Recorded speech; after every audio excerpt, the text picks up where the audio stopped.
السلام علیکم ورحمۃ اللہ وبرکاتہ۔ میں ہوں حافظ عباس سلفی۔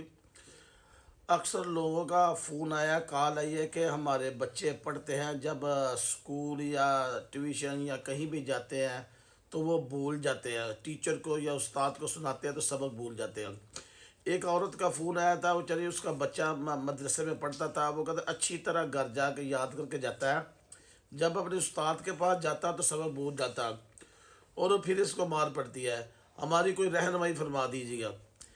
جن لوگوں کے بچے اسکول پڑھتے ہیں، مدرسے پڑھتے ہیں یا بچیاں پڑھتی ہیں، تو انشاءاللہ میں ایک وظائف بتاتا ہوں، وہ روٹین سے کرے، اللہ کے فضل سے جہاں کہیں بھی جا کے سبق سنائیں گے، نہ ان کو بھولے گا نہ ڈر لگے گا۔ اکثر بچے جب سناتے ہیں تو وہ ڈرتے ہیں، گھبرا جاتے ہیں، تو ان کو بھول جاتا ہے۔